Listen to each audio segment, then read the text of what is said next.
vou sarrando na PT. 4, 5, me taca no carro, bicho. 1 no 2 no 3, vou sarrando na PT. 4, 5, me taca no carro, bicho. 1 no 2 no 3, vou sarrando na PT. 4, 5. Repeat business too. We're back. That's Welcome. right. Hello. Birds on the wire. Birds on the wire. I think we Birds have on to the- work on our intro a little bit. Like we I just know, come it's out. like- It was booyah for a while. Yeah, I know, but now it's like Hoppity, birds on the hoppity, wires. hop, You, hop, you hop. can't get to us. Froggy. What? Oh my gosh. What? Well, we're gonna What's do all that? Birds on the Wire tonight, rapid fire edition. First thing up the bat, Trump names Sylvester Stallone, Mel Gibson, and Joan Voight as special ambassadors to troubled Hollywood. They'll bring lots of business back. I can feel the snark in the Variety article just by reading the headline. Can't you? Listen, this is brilliant because the thing about Trump, he thinks of things that other people do not. And the cultural battles, some people have said politics is downstream from culture. And I've never heard of a president actually having ambassadors to some major cultural attaché like Hollywood. I mean, and then he picks like some of the most, I think, conservative guys, old timers, but brilliant. And yeah, I do think that there's snark here as special ambassadors to troubled Hollywood. But you know what? It's almost not snarky because Variety knows that there's a loss of business in Hollywood. And there is a sense in which the kind of uber woke agenda has hurt their bottom line. And these three guys, Sylvester Stallone, Mel Gibson, and Jon Voight, are known to be kind of the anti-woke police. No, totally. I feel that he is trying to send a message, but we'll see what Variety says. President-elect Donald Trump is hoping to make Hollywood stronger than ever before. Is he trying to make Hollywood great again? By naming Sylvester Stallone, Mel Gibson, and Jon Voight as special ambassadors whose goal would be to bring back business lost to foreign countries. It's my honor to announce Jon Voight, Mel Gibson, and Sylvester Stallone to special ambassadors to a great but very troubled place, Hollywood, California. Trump wrote on Truth Social Thursday, they will serve as special envoys for me and the purpose of bringing Hollywood, which has lost much business over the last 4 years to foreign countries, back, bigger, better, and stronger than ever before. I love how they put that all in caps, So was that I on think him? that's how your Oh president put it. Yeah, you're right. It's exactly how the president put it. He did it all in caps. What? You're trying to tell me this is truth in advertising? They're actually doing word for word? These three very talented people will be my eyes and ears and will get done what they suggest. It will be, again, to be like the United States of America itself, the golden age of Hollywood. The golden age of Hollywood. But you know what's so interesting about this, Fletcher, is obviously there is not an official government position for ambassador to Hollywood. But what President Trump is doing is very performative, is very theatrical and effective, because he's saying, I'm president of everything. Our entire country depends on all kinds of industries to be successful. I'm not letting Hollywood go. Hollywood is part of the industries I want to see come back as much as I want to see American automobile industries and steel and technology and whatever else. I think Hollywood is he understands that is one of the biggest exports that we have from America is movies. That's what every country kind of, and so making that great again, picking these three guys who honestly they really represent down to earth and old standbys in terms of the craft of filmmaking. I think that's kind of exciting, actually. I have to say, it's a little crazy. Yeah, it is a little thing, and wait till you find out. So it appears that the newly appointed ambassadors had little advance notice of the need. As Gibson said, he found out at the same time as Chu's social media followers. So basically, he didn't even give him a heads up. He must have told him, all right, you guys are ride or die. You can see this conversation going forward, right? Exactly. Y'all ride or die? What? All right, just bet. Listen, wait. I'm going to tell you, I'm going to do something right now. And they're like, we're up for whatever, Mr. President. And he's like, all right, I'm going to do it. I'm not going to tell you what I'm going to do, but I'm going to do it, and it's going to be great. So I got a tweet at the same time as all of you and was just a surprise. Nevertheless, I heeded the call. See? My duty as a citizen is to give any help and insight I can. Gibson said in a statement to Variety, any chance that the position comes with an ambassador's residence. As you know, Mr. Gibson has just lost his house in the LA fire. And he gave it up as to God, almost like he said, maybe God doesn't want me to have all this stuff weighing me down. So, man, it's, that's a Catholic stuff right there, Trump's announcement comes 4 days before his inauguration in Washington, D.C. Man, just 4 days. As wildfires have destroyed thousands of homes and buildings in southern Los Angeles, many businesses are struggling to recover, and the cost is estimated to be around $250 billion. The domestic box office in 2024 was also down from the year prior, which was really low because, we had the unknown virus from unknown world that closed down Hollywood, as we know. So it's even more down. The Hollywood release calendar took a hit from 2023 actors and writer strikes also. Oh, yeah, the writer strikes, man.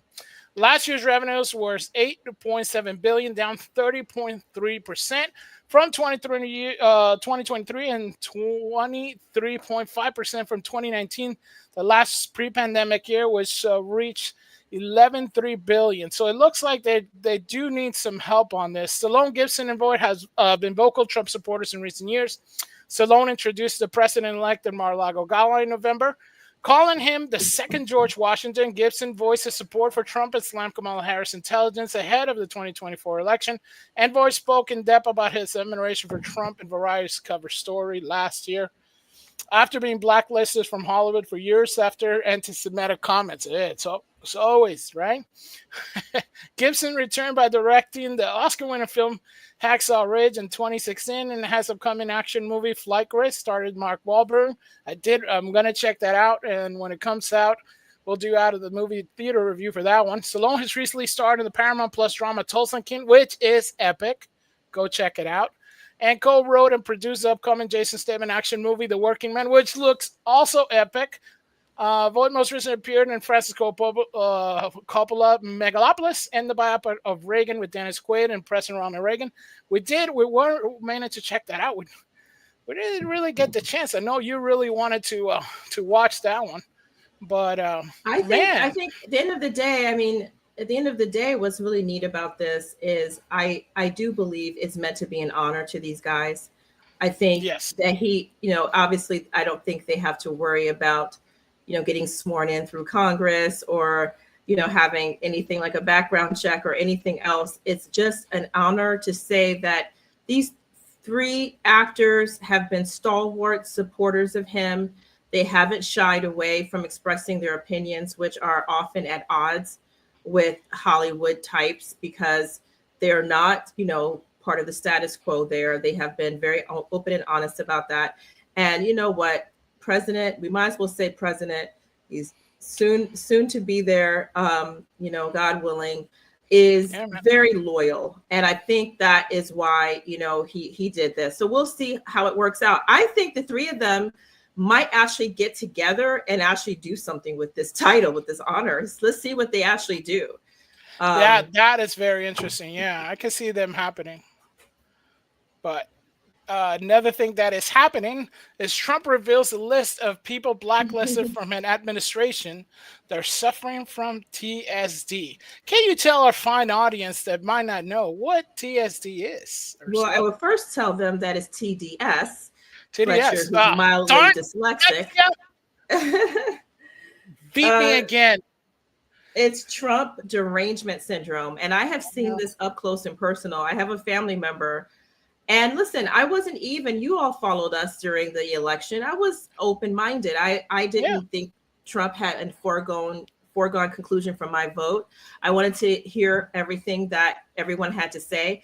But my goodness, spent time with this particular family member, and he was just deranged. Like he couldn't even talk about Trump without Oh yeah. just becoming so, I mean, agitated, honestly, physically disturbed. I mean, it's beyond just talking about how I don't like a candidate. That's normal. Like, I don't like this guy, or I don't approve of his, personality or policies. No, it was almost on some cellular level that he had this reaction, and it's like irrational. So for those who don't know, that is a phenomenon that Trump has. He produces very strong reactions in people who don't like him, and they're deranged because they want, like, you remember with Kathy Griffin, right? Is that the Oh my comedian gosh. with the Yeah, posing yeah, with the yeah. picture, Yeah. with cutting off, the president's head or something? And I think he was a sitting president at the time.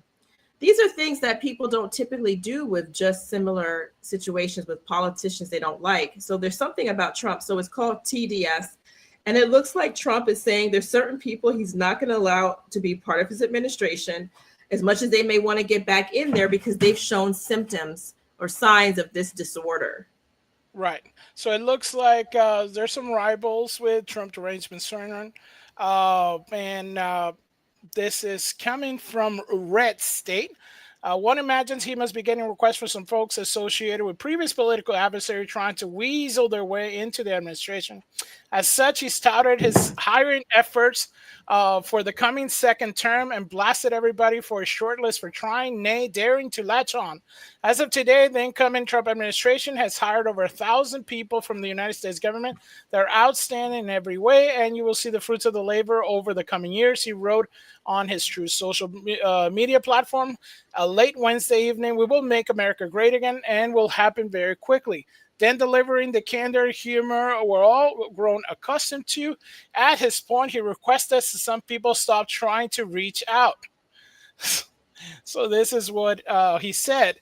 In order to save time, money, and effort, it would be helpful if you would not send or recommend to us the people who work with or are endorsed by Americans for No Prosperity, headed by Charles Kant, which is the big billionaire, right? Dumb as a rock, John Bolton. Is that the official title? Right? Bird Brain, Nikki Haley, which what was it, ambassador to the UN, right? Mike Pence, this lawyer warmonger Dick Cheney, and his psycho daughter Liz, Mitt Romney, Paul Ryan, General question mark Mark Miley. Oh, that's messed up. He did General question mark. Jane Mathis, Mark Jesper, or any of the other people suffering from Trump derangement syndrome, more commonly known as TDS. Thank you for your attention to this matter. So he's already cutting people at the knees, as the gangsters say, or would this be taking it to the mattresses? Which gangster reference would you apply here? I mean, I don't know if I would go with the gangster analogy. I think that reading this, I'm pretty much flummoxed. I'm astonished that President Trump is so candid, dare I say, even unprofessional. This is the kind of thing that makes people so angry with him, but he plays into it. I mean, it is extremely insulting and extremely funny. I mean, he is not going to win anyone over to him that doesn't already like him. It's like he understands that. He's very comfortable with that. He's bringing back the mean tweets. I mean, this is exactly what people said they didn't like about him. And he says, you know what? I'm going to be me. And that is telling people off. And I mean, did you think this was real when you first read it, Fletcher? I didn't. I thought it was like, well, in a sense, you can almost hear it, right? You can almost see and hear and see. All right, I see where you're going with this, but I don't know. I feel like yeah, this does sound like him. So, but it's you're almost, he goes into a sense where you're wanting to go, okay, now stop. But it has worked out. There's times when me and you have been like, oh man, don't go there, don't go there. And it has worked out, you know? It's like he learned this lesson this time, and he knows how to go all out in a sense, and not be afraid of taking any hits. Uh, I'm officially saying this is taking it to the mattresses, in my opinion, in my humble opinion, because I think that uh, he's these people are obviously trying to start trouble in the Republican Party. And I think they need to be called out. I mean, yeah, is it tactful? I would say It's no. not. I would say no. I agree. I'm agreeing with you. It's not tactful, but at the same time, does it need to be done? Maybe. Hey, this is a whole new world. I'm gonna be like Aladdin here. It's a whole new world, a whole new exciting things to see. So it's like, wow. But you So know what? What's interesting, what's funny about this little piece is that it's sort of semi-serious as well as being funny, because obviously this is not how you expect a world leader to talk about his or her enemies, especially in a civilized country.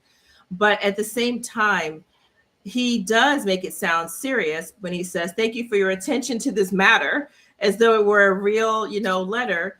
Now, it's right. funny, he does give a kind of appellation to each person, but the worst on the list, at least I think from his perspective, he just says the name. So you have dumb as a rock, Bolton, you have, bird brain, but then you just say Mike Pence. He could say Judas. He just Yeah. has, James Mattis. You have to think Mitt Romney. It's too bad for me to say what I really think about you. It's like what the subtext is. I mean, to call Nikki Haley bird brain or disloyal warmongers, and his psycho daughter Liz. I mean, wow. Right. Wow, Fletcher, I've never seen anything like this. But you know what? Buckle up, everybody. Buckle up. Get on the Trump train. This is going to be, do not walk around, in the cabin while the ride is on. You might fall. This is going to be quite a ride. He's already showing that. Yeah, I mean, people are saying it might be a dictator, but I don't know. I think he's going to be walking around and going, boom, roasted. That's all he's going to do. Fletcher, that's the first time you did that actually made sense. So I really appreciate that.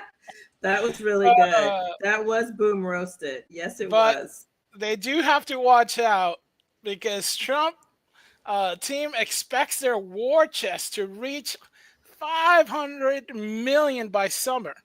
I mean, that's no small effort, and I think didn't something they said a while ago, they said that a lot of this war chest stuff is not from like big billionaires and large corporations, but it's like grandmas giving $5, $2 and stuff like that, right? I mean, that was the whole campaign. Yeah, that's true.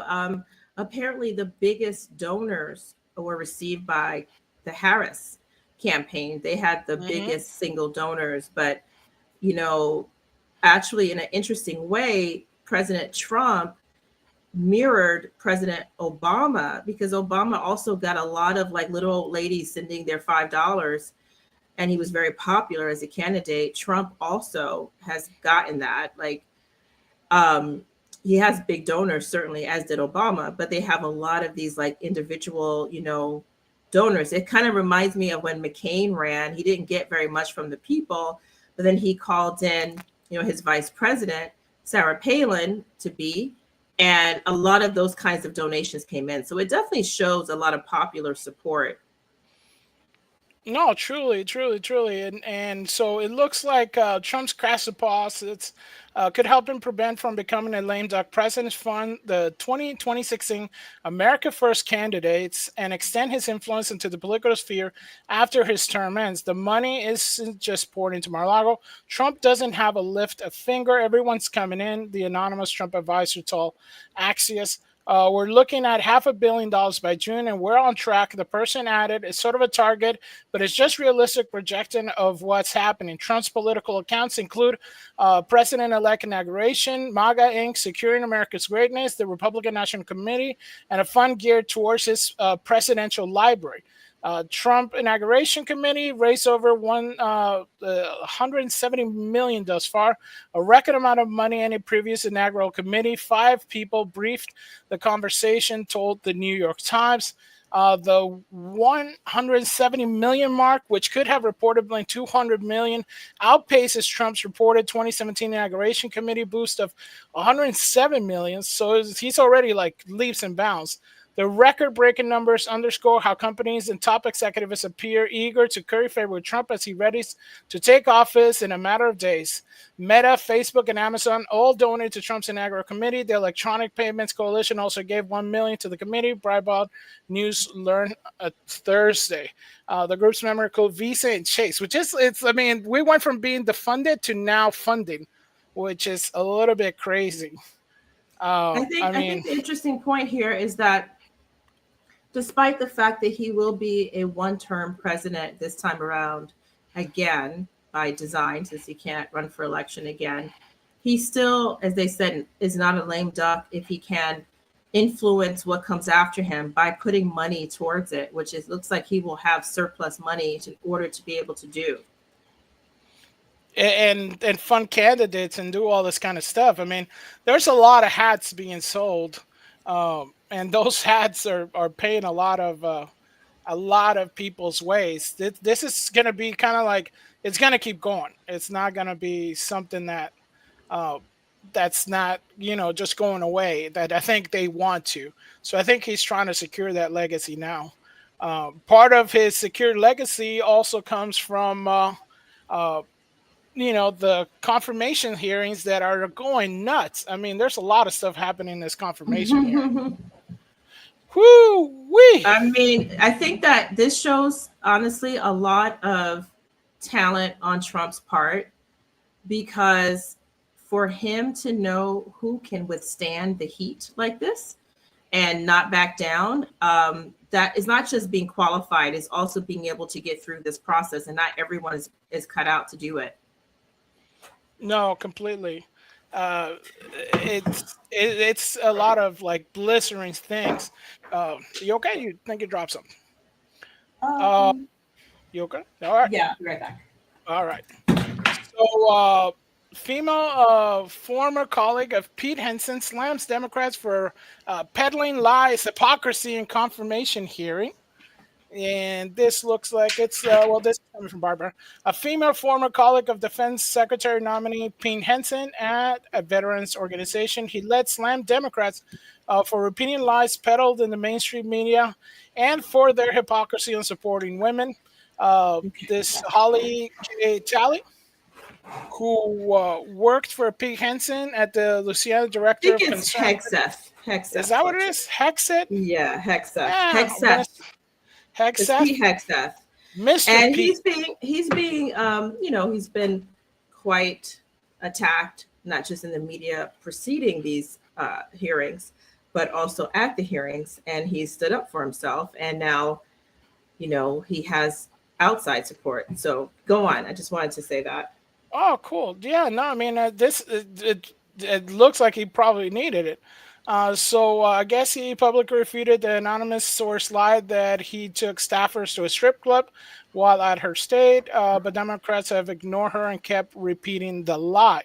In an interview with Breitbart News, Talley said that he was not even in the state at the time of the alleged incident, and she has said this multiple times on the record, but reporters and Democrats ignored her.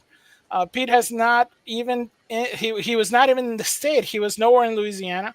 It was like we were in Shreveport and he was in Baton Rouge or something like that. We were in New Orleans. At the end of the day, does anyone really care? I mean, since when do these, no offense to them, right, but when did they become are Puritans? they known for being like, so pure and innocent that they haven't been to or heard of people going to strip clubs? I mean, They literally do worse than that, actually, in their offices that we have seen. We saw someone Oh my gosh. performing, indecent acts in one of the Congress's, offices, their aides, their assistants. It's like suddenly now they've gone to the Victorian period, and Mhm. they're scandalized because he may have gone taking people to a strip club. I mean, I don't think that's very nice. It's certainly not a good thing for someone to do with their employees, but it certainly wouldn't be unprecedented. And it's not something that really, if it was, a D behind his name, if he were a Democrat, that would bother them. It only is something they're trying to hang their hat on for him now. And as you point out, is also not true. Well, I mean, yeah, that's how they're not getting past that not true part. You know what I mean? You're saying that they're saying, okay, yeah, all the stuff that you say he did it, he wasn't even in the area, and it's not true. But at one point, that these people take accountability for anything they say. But since And who the media is cares? slanted, I mean, they're adults. I mean, not saying I approve of it and I think it's improper, but it's not like that's not done. I mean, there's actual businessmen who make it part of their practice. Like that's what they do. They wine and dine clients that way. It's not unheard of that some female executives have said they were uncomfortable because they have taken clients to strip clubs with men, to kind of give them an interesting aspect of themselves to promote the business. It's not like that's unheard of. And it's not like it's illegal. I think it's unethical, it's improper, and perhaps whatever role he had. But it's, first of all, like you say, it's not true. It's patently untrue. But it's also just shouldn't be a sticking point for these people. We know who they are.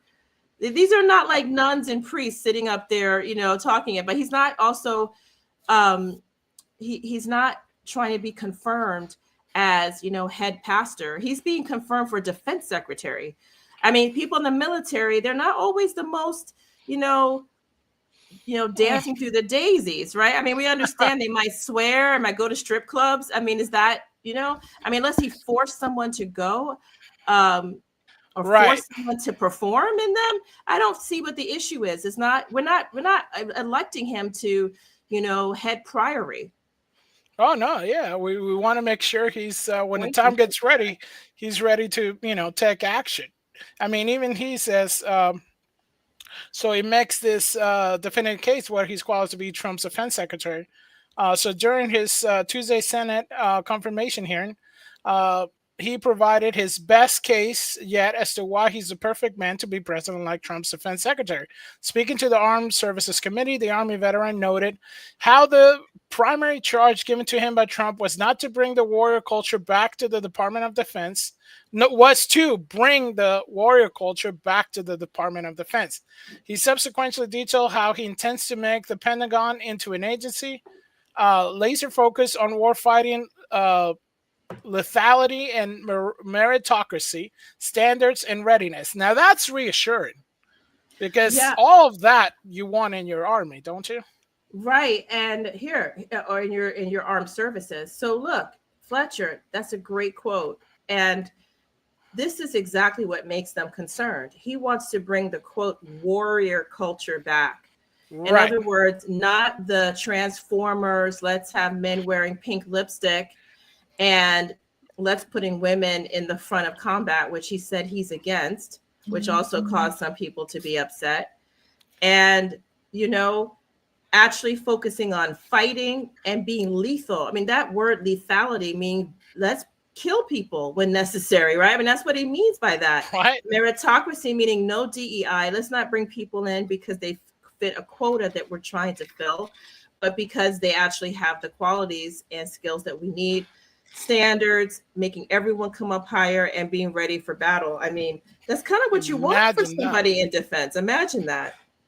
I mean, it goes on, but uh, this is, I guess, Senator from Maine kind of grilling him, and this whole thing's a lot of these. There's so many clips on this, but this And when was. they were more restrictive, they took advantage of them, and it put our men and women in a more dangerous and difficult.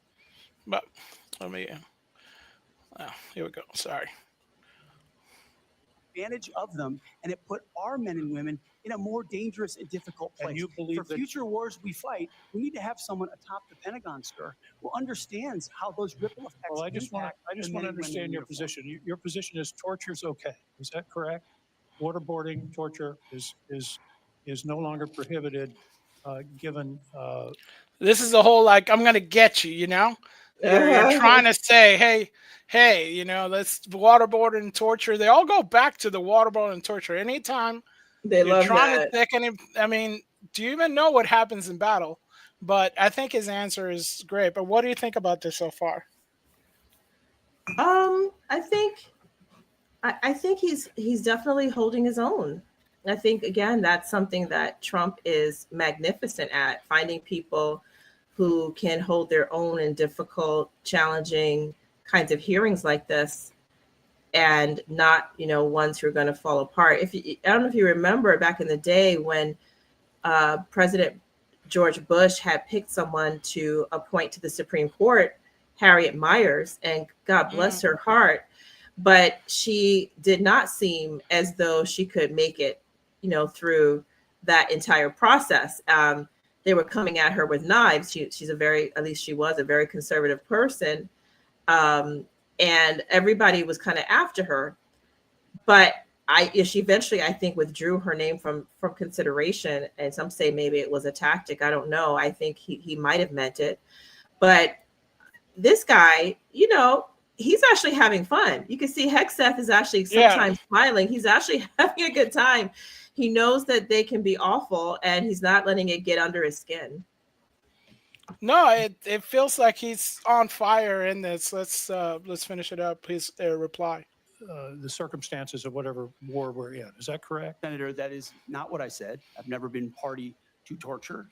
We are a country that fights by the rule of law, and our men and women always do. And yet we have too many people here in air-conditioned offices that like to point fingers at the guys in dark and dangerous places, the gals in helicopters. Come on now, drop the mic, Pete. In Washington, drop the mic. Or send, in many cases. In one of your interviews, you said they're willing to do this. You're talking about Donald Trump and Senator Cruz. And when they were more restrictive, it's like he's killing it right now. He's right. Yeah. I mean, it's like they sit in their air-conditioned office. They never done anything and never hold a gun, obviously, because they want to ban them. And you guys are out here and all stuff, and you're not willing to do anything. It's just crazy. And this one, you know, he just goes more on a bit of a demolishing spree on this one. Let me go back. Here we go. Because that's my fingers are slipping here. you lose your rifle, they're throwing the book at you. Because everybody in this room knows if you're a rifleman and you lose your rifle, they're throwing the book at you. Mm-hmm. But if you're a general who loses a war, you get a promotion. Wow. That's not going to happen in Donald Trump's Pentagon. There will be real standards for success.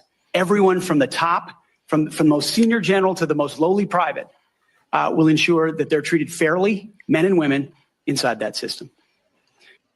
Dang, he's coming with knives. Yeah, he's not messing around. He's coming with knives, Fletcher. Dang, I'm scared. I'm scared from over here. I'm not even in the room. I'm scared. Just confirm him already. Yeah, he's like, you think he's gonna be over there going journalists? Like, we have a special jail for journalists. It's like mess around, straight to jail. Straight to jail. No, man. They can't mess with this man. He picked right. And I'm always offended by those saying he's unqualified. What he has to have a PhD in warmongering to be qualified to be defense? Yeah. I mean, no, he's done it himself. He's smart enough. He has degrees, and he's ready to rule. So, you know, to lead. What's the problem? I don't see how he's unqualified. We have so many people throughout government who are just amateurs playing games. So I don't know what they're talking about here. He's obviously very knowledgeable about what it takes to run the armed services. So I don't have an issue with them. And you know what? Not bad to look at, Fletcher. That's a handsome man. I think that's what people don't like too. They're like, what is this alpha guy who's also like has movie star looks? Yeah, I think well they're continuing to be heated. Other movie star looks is Pam Bundy, Yeah. which is another uh, basically candidate here, and she's trying to get confirmed here, but it looks like there's a little bit of a gotcha moment that they caught her in, and a lot of people are like they don't even like how she looks, right? Like they're questioning, like, wait a minute, why does she look that way? I thought the left was all into like you can't judge people's looks, but Right. I don't know. I don't know. I So don't know, for but he's good at this. He finds smart, capable people who also look like they could be in magazines. Yeah, and that's something to say about them. It's something that tells you, okay, that whole alpha mentality that people are trying to get away from it's the nerd, you're the nerd or something. Nobody's saying that it can't be you're the nerd at the same time. You have to take care of business. I think he just wants people to take care of business, and sometimes those people take care of themselves. Former Florida Attorney General Pam Bundy, did I say that right? Delivered I a think it's crushing blow Bondi. to, yeah, Yeah. blow to Democrat Senator Dick Durbin when he attempted to corner her with a loaded question about the 2020 presidential election. So I guess it reported that Pam Bundy is facing questions from Senators Morin during confirmation hearing at the U.S. Attorney Office. So let's kind of go with what she is talking about here. He said to the Georgia Secretary of State, find 11,780 votes. Do you have the entire context of Yeah. that call? I feel like it was much longer than that and may have It been is. taken out of It context. was an hour long. Right. And you can certainly listen to it. I hope you will. Ah, So it's like you took a little bit. We have an hour, but let's just pick this one little thing about it, good for Uh, her. right? Good for her. It's they do have this over. They just need to get that dirt, right? So Right. this is other clip. My friends, Leslie, Kathy, Dina, Tiffany, Kim, Paula, and so many of my former coworkers. And Ranking Member Durbin, if you want to get dirt on me, these women have known me since I was a child.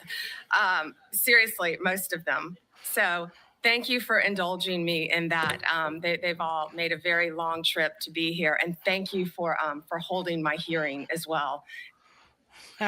She's amazing. I mean, she's so pretty, and she's well spoken and so confident. It's amazing. He's really good at picking people. Yeah, this time around, wasn't that his kind of like the things that made it a little bit harder to take the administration, because he picked a lot of people that basically just started stabbing him in the back as soon as he got in. And it looks like he really wants to get these people that are gun-ho. Let's go in guns blazing, and I think this time hopefully it feels that he's doing right? That's what we're kind of hoping and praying. I mean, yeah. I mean, there's some things about Bondi that are not ideal, right? I mean, her Right. conservative creds are, perhaps not stellar. She apparently may have done some sort of statist type things, meaning she may have been a little too pro-government, some of her work down in Florida. But you know what? No one's perfect. And I think everyone knows where Trump is going with things, and they're not taking positions in his administration without being aware that they do need to kind of toe the line. So I think there's no reason to be really worried. Some people are worried about her. I'm not really worried about her. I mean, she's definitely giving me Pamela Anderson vibes right now. I mean, is she going like? Is she gonna be like? Is she gonna be running red along the bikini, beach? running along the I'm beach? not sure what's happening. He is doing. I mean, he has these Hollywood ambassadors, then he has these really good-looking people in high-ranking positions in his administration. I'm not sure, but and of course, one of the best-looking ones, the First Lady Melania Trump. So you got that. But you know what? I think she'll get through her confirmation process. Yeah, and I'm glad she's sticking up for us in a sense. I don't think she's one of us. I believe she's because I think that they were playing like I think she's evangelical or something like that. That's what I heard, maybe. I But think she is. Yeah. Yeah, but it looks like she at least went up to bat for us on this one. We have seen over the last few years the weaponization of government, specifically within the Department of Justice, against law-abiding Americans. Law-abiding Americans whose offense was something along the lines of, them exercising their constitutional rights, ranging from Catholics attempting to practice their faith, to parents showing up to school board meetings, to people showing up to engage in peaceful protesting outside of abortion clinics. As Attorney General, how will you prevent the weaponization of the Department of Justice against Americans? And Senator, you just gave the classic example of what's been happening regarding the weaponization. Going after parents at a school board meeting has got to stop. For practicing your religion, sending informants into Catholic churches must stop. What about branding parents as domestic terrorists or trying to incarcerate one's political opponent as a sitting president of the United States? Will stop, must stop. Your Senator. That's amazing. That was a great setup, huh? I mean, yeah, they were just like, yeah, this is. Well, are you? In other words, almost like this are your marching orders in a sense.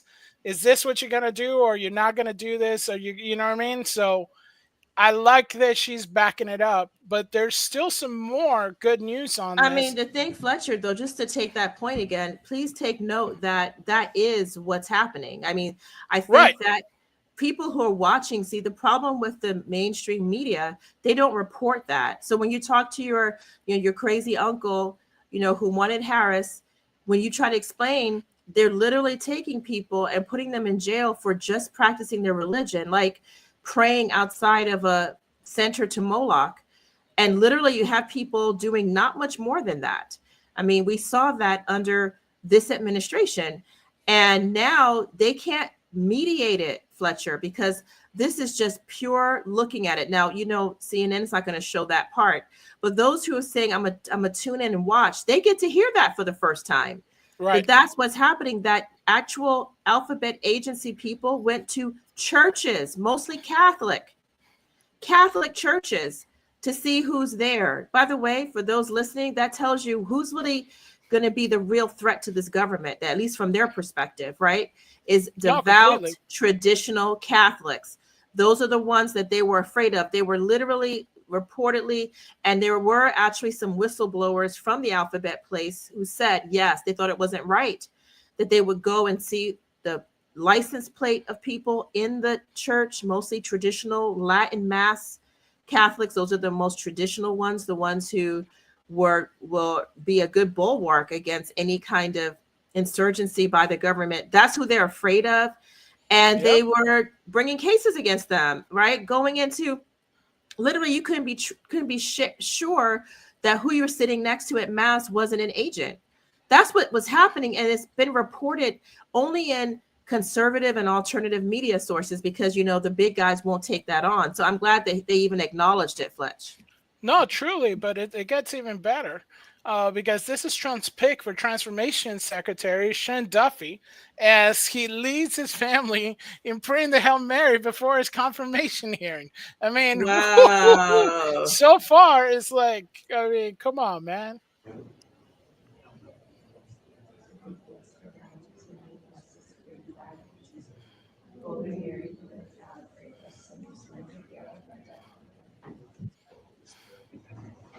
All right, that's the huddle. That's the victory huddle right there. I mean, we want some more of that. That's family time. That's what you should do. I mean, that's crazy. It's awesome. I mean, you don't see that very much, right? This confirmation hearing, I think, has shown us a dark side and a good side. We get to see things like this. We get to see them a lot of stuff come to light.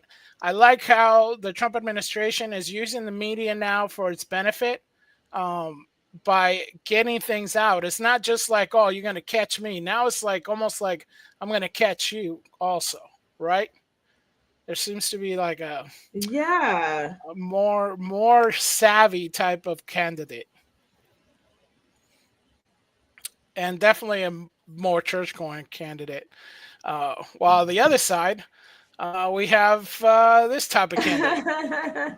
Oh my So gosh, poor Stacy. I mean, what is going on with her? I think somebody is put something in her ear, and she is listening to all the wrong people. I'm sorry. Yeah, potentially. I mean, I I mean, obviously she is not someone I would support, but I do like her. I mean, she has not always said the right things.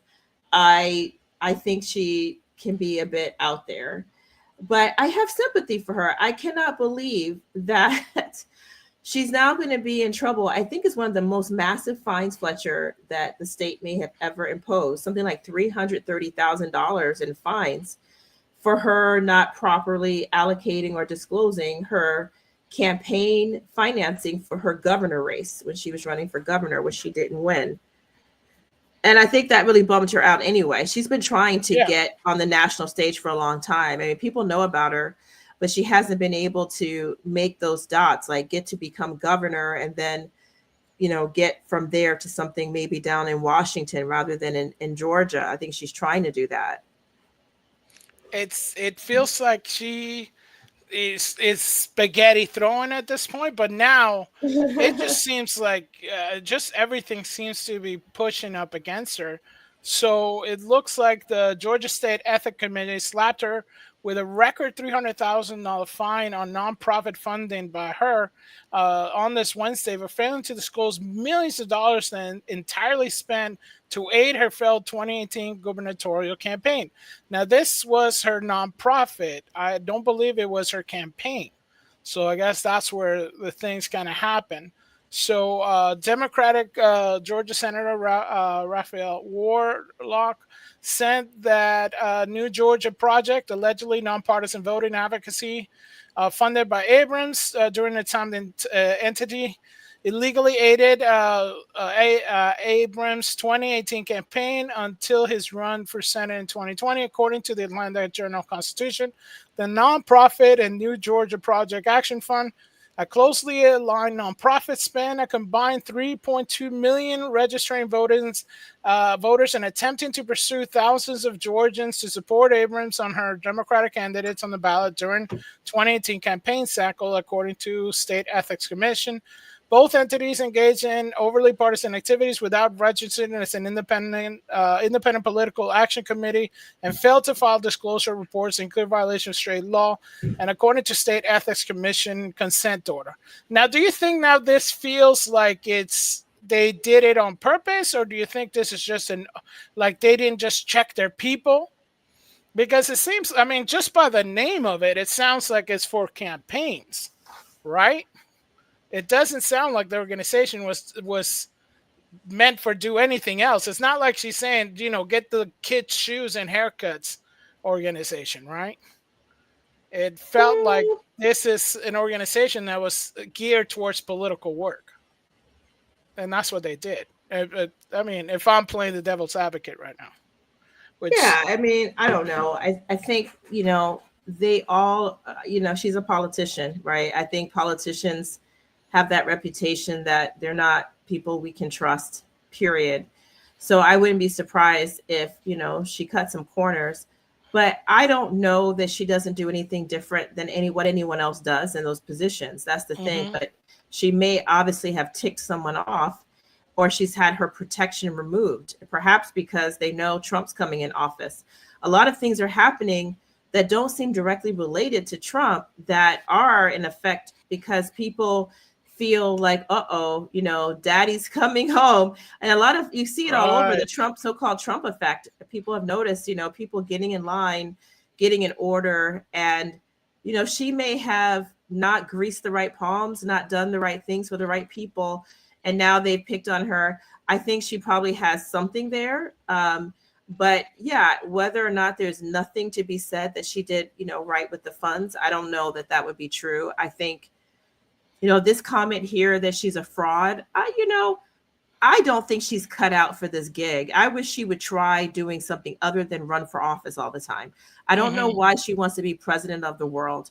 That's what it looks like to me. She's extremely ambitious. She keeps trying to win these races. She ran for governor twice. she thought she had a shot. I never thought she had a shot. I also don't think this is what she's cut out for. I think she probably could be an interesting pundit or some kind of political analyst. The fact that she wants to be in public office so much is weird, but she definitely doesn't have great skills of organizing or managing a budget. I think that's probably as much of it as it is so-called fraud. Yeah, and I think you do have that. It's funny because you did say president of the world, and the funny thing is, you probably didn't know this, but she appeared on a Star Trek episode where she was president of the Earth. Are you And that's serious? what, yeah. So I thought that was funny. So yeah, it was Star Trek Discovery season 4. She was the president of the United Earth president. How funny is that? Oh my word. So I think this is what she wanted to be. She wanted to go out to seek out new life, new world, and new civilizations. To boldly go where no campaign contribution has gone before. Well done, Fletcher. Thank you. See, my instincts are correct. I knew she wanted to be president of the world. You said it. It's by the way, she looks good in that role. She looks good in that costume. How well did she do, Fletcher? Did she do well in the role? Actually she did. The acting on the show was kind of poor, but yeah, I mean, it's not bad. It's, she let's see. I don't know if they have the audio on this. Wilson Cruz, who plays Dr. Hugh Cole. Yeah, they don't have the audio on this one. But I thought she did maybe well. Maybe she missed her calling. I can see. Maybe she should be an actress. Yeah, she does look very good. You look great in this. Do that. Not everybody should be doing, what they think they should be doing. She should be getting into this instead. We just solved her whole life. You'd be a lot happier, Stacey. Go to get an agent and become an actress. There you go. Do it for the people. And help the people. It's finally on the way, hopefully. I mean, is this more of the so-called Trump effects? Because FDA just bans red number 3 artificial coloring used in beverage, candy, and other foods. Now, this is from NBC News. Let's see what they have to say. Make that next trip to the grocery store. The Food and Drug Administration announced today that it is banning red dye number 3. That's the synthetic additive that gives certain products their bright cherry red color. It's commonly found in candies, frozen desserts, frosting, and dietary supplements. Joining us now, NBC News medical contributor, Dr. John Torres. So, Dr. John, this decision actually comes more than 3 decades after the dye was first found to cause cancer in lab rats. So, why is... Yeah, I mean, let's already think about that. And yes, for my Hispanic and Latino listeners, that's Red Hot Cheetos as well. I'm sorry. It's those hot jelly beans. Them hot jelly beans. The hot red ones and the hot Cheetos. It's your red Kool-Aid. Yeah, it's a red Kool-Aid. You got the seasoned pork rinds that are, a little questionable. Not the good ones. Red M&Ms. Oh yeah. Yeah. All of those. Mountain Dew, everything. But because they've known this all along. We grew up with this stuff. If you are of a certain age, but actually everyone, those cherries in the jar, all red number 3. Right. And no one knows what the heck is that. Now it seems like the people who were conspiracy theorists are being vindicated because they have been saying all along that red number 3 causes cancer. But now for the first time, we're hearing that the government already knew it caused cancer in lab rats, but now suddenly they are getting rid of it. Oh, it's funny. Does it have anything to do with Trump having Robert, Kennedy?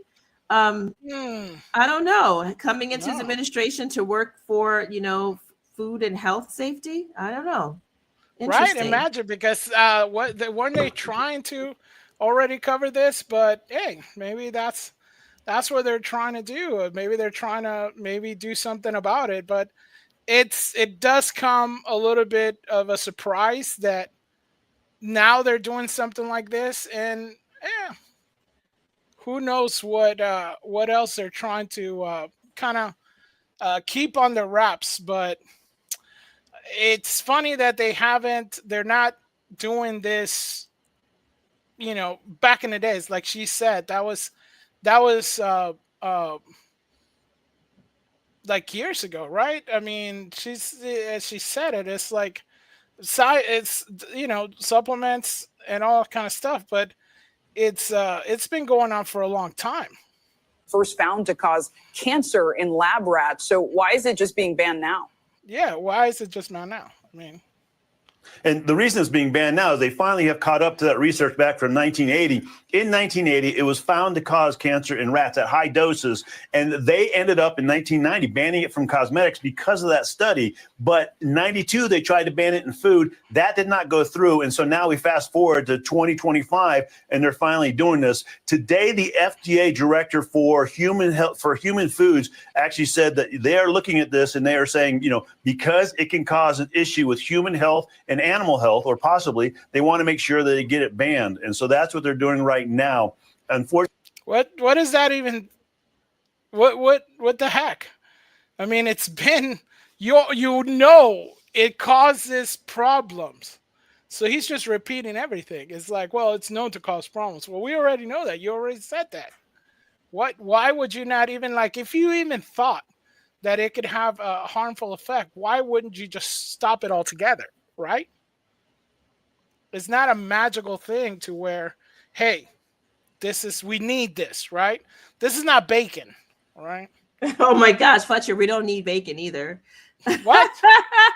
No, but you make a good point. At the end of the day, no one needs red number 3. It's not like it's an essential nutrient or mineral vitamin. So what was this about? Profit. It's about profit. And you don't want to impinge upon the profits of those to whom you're beholden. But suddenly now you're saying, oh yeah, we've known all along it's been bad for you and you don't need it. So why is it in so many foods, right? A lot of foods that we like to eat. Hello, Sir Right? Glenn. Hey, Sir Glenn, how are you? We got Sir Glenn in house, and howdy, folks. Hey, howdy hoo. Hooty hoo. Hooty hoo. Some people know that reference. It just feels like this administration's coming in with one of the tenets of the organization saying they're going to make America healthy again. And all of a sudden it's like, whoa, we might, hold up. We gotta start making some changes. This stuff that we known for a long time is unhealthy. Maybe now we're going to say, yeah, we can't use it. I mean, we both know, since we travel a lot, that American foods are not even allowed in different countries because of this same problem. Oh yeah, certainly. Yeah, it's true. I was really surprised to see that. I was in Spain once and I was shocked. Actually, in Ireland, I found a lot of these places do not import our meat and other products because they don't meet the standards of their countries. And it's really not meant to be, no shade. It's just facts. They'll have McDonald's, but not use any American sources of beef because they say it's not good enough. And a lot of that red number 3 and stuff like that in Europe, you can't sell that. And that's the reason, right? They know what's in it. Right. But this guy's saying that we known what was in it. Yeah, and people still think the government is their friend. Right. Unfortunately, the ban doesn't go through until 2027, and so you're still going to have. So we know it's harmful. We know it causes cancer. Hold up. We're still not going to ban it for, 3 more years? What the heck is this? Yeah, because, we got to give you time to get off your hot chili chips binge. The Dorito binge or fix. something. We got to keep that going for a while. Is there going to be like rioting if there's no hot Cheetos? They'll be rioting. I know that even the seagulls like it. That seagulls do like it. I should find that video with the seagull, And your foods to make sure you stay safe, Clay. To that end, in the interim, what do you recommend families do, given that it will remain on shelves until at least 2027? And it's in some of our favorite foods. Like you mentioned, it's in a variety of candies, a variety of other things. I love candy corn, and it turns out it's in candy corn as well. So All right, so this is the only guy. I don't know anybody who likes candy corn, but this fellow does. I like candy corn, Fletcher. No, I no, you don't. We're not doing Look, that. Sir Glenn has it right. American sandwich bread is considered cake in the UK because of the amount of sugar. That's amazing because Yes. it's true. We're so conditioned in this country to horrible additives, whether it's red number 3 or extra sugar, extra Right. stuff that Yellow we've number lost the 5, taste. whatever the heck that is. Oh yeah, there's like yellow number 6, whatever. Oh, there's but yellow yeah, number 6. I think there actually is, and there's a blue number something. And who knows what the Oh heck my this gosh. stuff is? It's so knows dystopian. It what could be this- like a Star Trek reference. But Yeah. he's right. I mean, they have more sweets a lot of times in Europe, but you notice they're not sweet like ours. Like they'll have dessert and it's nice, but it doesn't have all the cloying sweetness that we have because they're used to, more normal sugar. I don't think they use high fructose corn syrup as much as we do, which makes things really sweet. And it's also not that great for you. So It's just crazy. no matter what people say, there was a whole campaign for high fructose corn syrup. We could have a whole show on that. It's kind of Pretty not much. great for you. Okay. It's not It's sugar's just not just sugar. There are qualities that some are better than others. And they tend to use more natural sugars. That's why, you've had the Mexican Coke and it tastes so much better. It's less of a cloying sweetness, right?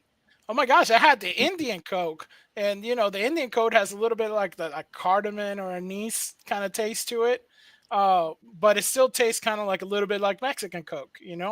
There's the sweetness there, but it's not crazy. It's almost It's not, I don't it's know, not as yeah. intense. It's not as much not- sugar, right? It's right. not as much sugar. It's not the same. But it's kind of interesting that we do have these people that are basically putting in things that they admit that there's something up with it, but it's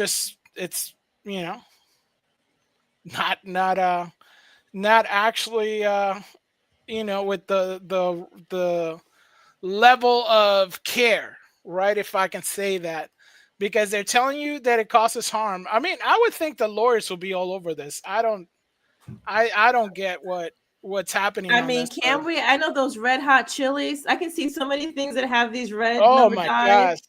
How many of those did we eat? The red hots, Right? red hots. Oh my gosh! It's in Be avoiding that frosting, for the you next. all.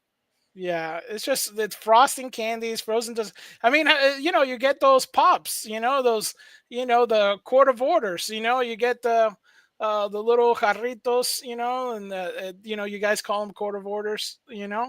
Nobody calls them that. I don't know where you got right. that. That's some I'm J-Lo telling- thing that she said that nobody knows what she's That talking was about. JC. A couple of years. But one of the things you want to do is be a label reader. Look for these things: FD&C red number 3, or FD&C red 3, or simply red 3, which has to be on the label on the back. So look at that. If you see that on there, then go ahead and avoid that food, especially for children, because one of the things we're looking at is, could it possibly cause cancer? The other thing is there is a link with hyperactivity in children causing that as well. And so again, the FDA is saying finally it is time to ban this. They're giving them 2 years in order to be able to get it out of their products. And so by 2027 January, it should be gone. So this is the thing that I don't Trump understand. effect. Trump effect, because Trump effect. didn't they have like a thing? Remember, when they have like this recalls, right? When they find like something harmful, like an aspirins, like a toothpaste, chicken, lettuce, and all that kind of stuff, you got recall, get everything out. This is causing all these problems. Why is there not a recall? Is what I'm. No, they're going to do 2 years to keep poisoning 2 people. years You to got keep 2 you more making years. money. Yeah. That's just crazy. That's just crazy. But I don't know. It's funny because there's a Trump effect on two fronts on this. On one end, you do have this thing where you have, ban red number 3, right? You have another front coming on, like the administration is getting out there, be healthy, but how the same administration is saying Coca-Cola, it's like President Trump likes McDonald's and Coke.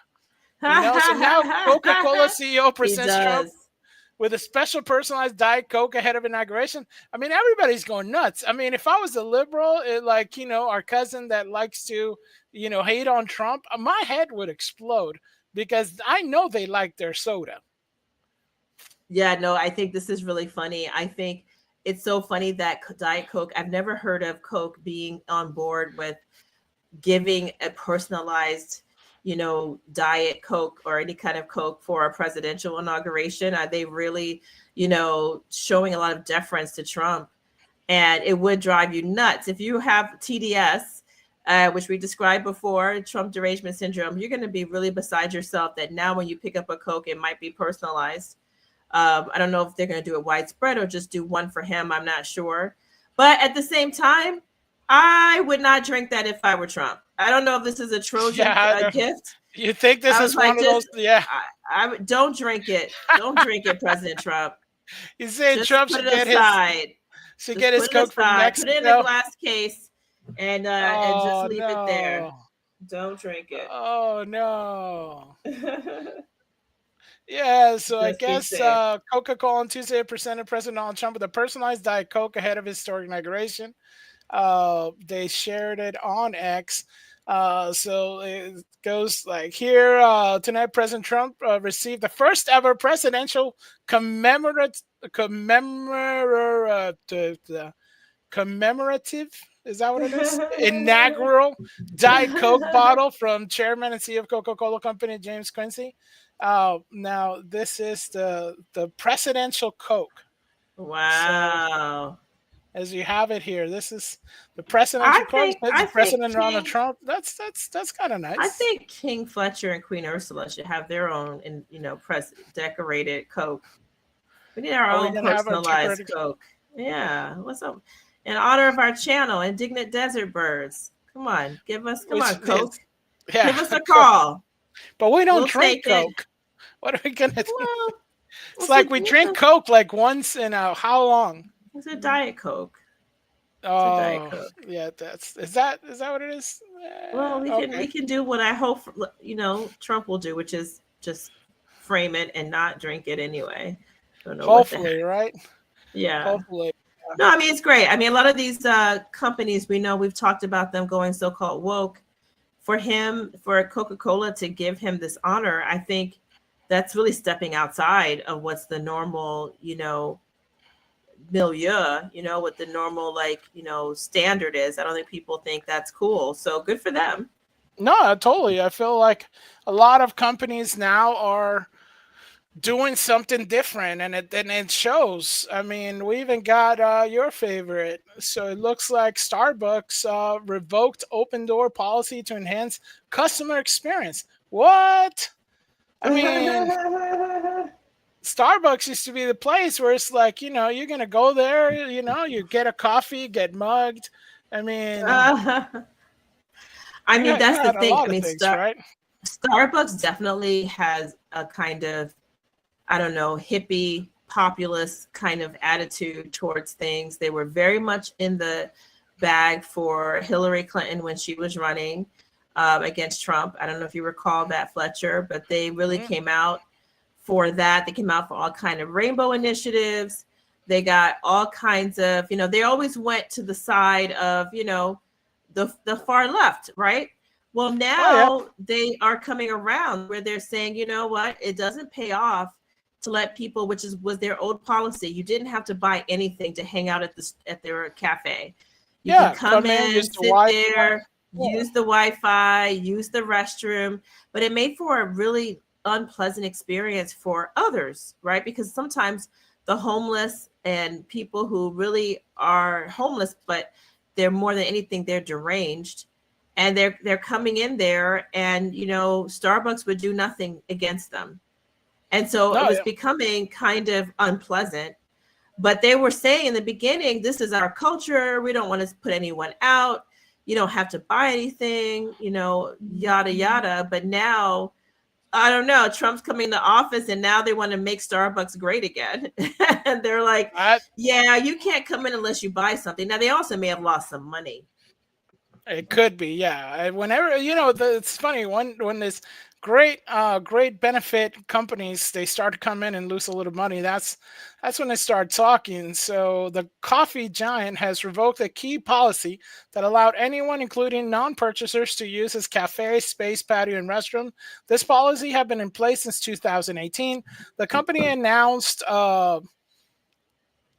the company announced the new code of conduct aimed at making U.S. stores more appealing and regarding high-end customers. According to Starbucks person, the new rules will prioritize making paying customers who wish to enjoy their coffee and use the facilities. The updated code, effective January 27, includes prohibitions against begging and disorderly conduct. Imagine that. It will be displayed in Starbucks locations, and baristas will be trained to enforce these rules. Oh, hold up! So we're gonna have jiu-jitsu baristas, or what are the baristas gonna do in this? I mean, Well, with they might have to do some of that. I mean, the thing is, nobody wants to be around people who don't bathe for whatever reason. Maybe they don't have a place to, maybe they have something mentally wrong with them, who are not purchasing, who are staying all day. What you do is you get no money from those people, and then you get no money from people who don't want to be around those people. So Starbucks has gotten they had to wake up, go woke and go broke. And I don't know, but maybe the baristas will have to actually usher people out. They might have to figure that out. Yeah, I mean, we're gonna have some ninja baristas coming in, because obviously they gotta enforce the rules here. They're gonna ask them to leave. Necessary staff can seek assistance from law enforcement. Customers are still allowed to use the restroom and connect to free Wi-Fi before making a purchase. So, I guess the policy switch marks a definite change, which were implemented following an incident in Philadelphia Starbucks, where two black men were arrested while waiting without ordering. On the day of announcement, Starbucks shares rose and increased 2.5 this month, outperforming the S&P 500. However, due to declining sales and suspension of the 2025 fiscal guidance, the stock has fallen by 3% this year, underperforming the index. So it looks like there's going to be a thing, no free refills, but you're not going to have some bums trying to steal your lunch, it looks like. Well, it looks like they are going to expand some aspects of the people who are sort of members, so you can sign up, and they are going to be giving more refills to those people. So they are trying to expand their customer loyalty programs and miniaturize or limit the kind of free perks to whomever. And that's smart. That's what they should be doing. That whole incident with the two black men who were arrested while waiting, that was in the article, but honestly, it kind of conflates a different situation. In that case, those two men were not homeless. They were customers. Yeah. And people somehow weren't sure about them, or just took offense to them being there and called the police, which was highly inappropriate. Starbucks ended up having to apologize, and I do believe they were sued and lost or settled. There was something going on. Yeah, there was something going on. It's more of the great reporting that sometimes happens. I do like how then they also go like two black guys. But as Sir Glenn says, if you ain't gonna buy something, get it. Yeah, for sure. I mean, I have to say it's annoying too. Like, I go places sometimes and you see someone sitting there. It really bugs me. I've invited people to go out places, like to a coffee shop, and they will literally sit there talking to me and won't buy anything. How cheap can you be? It's not that hard to buy a cup of plain black coffee. You can just buy a coffee and sit and talk and use the place, but they won't buy anything. They just want to sit there. And this one buddy of mine, we went to a coffee shop and he did that and had like his own bottle of water. Like, in the third. Just like, what are you doing, dude? Like, if you want places like this to exist, like a place you can sit and talk that's not your home and not your office, then you do kind of have to support it. Go and buy a coffee, buy a pastry, buy whatever. Don't just sit there buying nothing, because then you create the situation like, now they have to police it, like you said. But it looks like they will Right. call the actual police, is what Starbucks is saying now. Yeah, no, now they're militarized. And we do have Lady Jen in the house says, "Oh, my queen and king in Suitland." Big hugs, Lady Thank you. Jen. And she also Big comes hugs, with a Lady dig. Jen. Hell. Starbucks that's weak coffee. Woo! Dang, Woo! that was mean. Yes, That was that's mean. Lady Jen. that's Ouch, why yeah. you so mean? Yeah, she's like she just Starbucks, came in and Starbucks right has away. weak coffee. Ouch, ouch. She comes in Man. hot and it's like Boom. Roasted. that's what you do. Roasted. It's like Roasted like roasted. a coffee bean. I think they have Ah, pretty decent coffee. Actually, you know what? It's a little acidic. It can be strong. I don't know. I don't know if I would say it's weak, but she might. Dang. Well, how much octane do you like, Lady Jen? Dang, I want to know where she's getting her coffee. I actually think their coffee's too strong, but the main problem with their coffee, it does taste too acidic. Please, somebody tell us in the comments. Haven't you tasted that their coffee? Maybe Lady Jen knows. It tastes kind of burned. yeah, It's almost like they that's burned the beans on purpose or something. yeah. Yeah. She likes Pete's coffee. You do like Pete coffee also. So when Actually, we're- I like them too. Yeah, but I that's think true. they're only in the West Coast, I believe. Not sure, but I like Yeah, them. I Yeah, don't see any over here in the Midwest right now or the yeah, East they're Coast. pretty That's good. where, yeah, so She's right. I think they're tastier too. I think they're tastier yeah. than the I Green think they're a little Maiden. bit expensive, but Yeah, but so they're about even there. The Green Maiden is very expensive. Now see, you know what my favorite coffee is, right, Fletcher? I kind of could What's guess. the best coffee? Come on, think back. Come on, where is the best coffee from? It's not from Seattle, where Starbucks comes from. Oh my gosh, don't know here where we Pete's go with from. this thing. Oh my gosh, you're gonna start with the Dunkin' Donuts thing? Of course, Dunkin' Donuts. That's the only coffee that's really, Oh my really gosh, excellent. Dunkin' Donuts is Dunkin' literally so Donuts coffee. inconsistent. No, Dunkin' Donuts coffee is it. But That's just what so you gotta inconsistent. Now, McDonald's has pretty good coffee, but it's very basic. You know, just go if you're in a rush, get the dollar coffee. But if you want a good cup of coffee, you got to go to Dunkin' Donuts. I think we're gonna lose subscribers for that. Dunkin' for the win. Oh my gosh. Where my East Coast peeps at?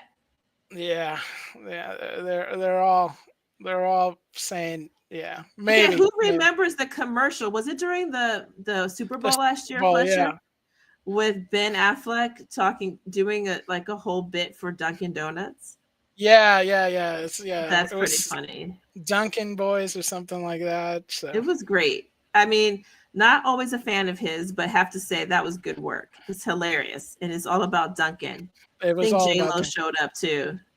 Everybody showed up. Yeah, and I think even Matt Damon showed up, and it's like, okay, this was your one favor. Yeah, yeah. It's the Dunkin'. Remember how I said I would do anything for you? Well, this is it. This is it. So Lady Jen says, you know who has really good coffee? Hugh Jackman. I didn't even know he had coffee. Hugh Jackman has I've coffee. never heard of that. No. It's got no chainsaws. Yeah. No chain of shots. My pop still AM PM Marco coffee got coffee and a splash of cream. That's all. Yeah, that's A lot of people are like that, and I wish I was like that because you would save a lot of money.